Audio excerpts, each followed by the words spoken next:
বাংলার নববর্ষ মানেই রঙিন পোশাক, শোভাযাত্রা আর পান্তা ইলিশের উৎসবের আমেজ। সকাল থেকেই রাজধানী সহ দেশের বিভিন্ন স্থানে নামে উৎসবপ্রিয় মানুষের ঢল। কিন্তু সময় যত গড়ায় ততই বাড়ে রোদের তাপ আর ভিড়ের চাপ। রোদের তাপ আর অতিরিক্ত গরম স্বাস্থ্যের জন্য হয়ে উঠতে পারে ঝুঁকিপূর্ণ।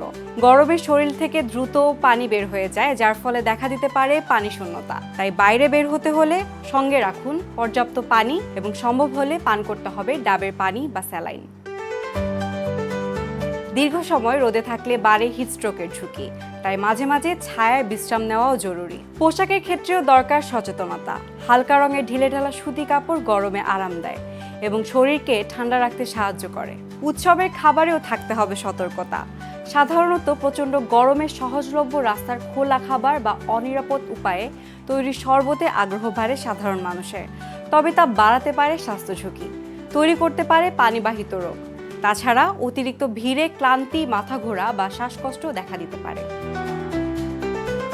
ত্বকের সুরক্ষায় সানস্ক্রিন, ছাতা বা ক্যাপ ব্যবহার করা অত্যন্ত জরুরি। আর যাদের ডায়াবেটিস বা উচ্চ রক্তচাপ রয়েছে তাদের জন্য প্রয়োজন বাড়তি সতর্কতা ও নিয়মিত ওষুধ গ্রহণ।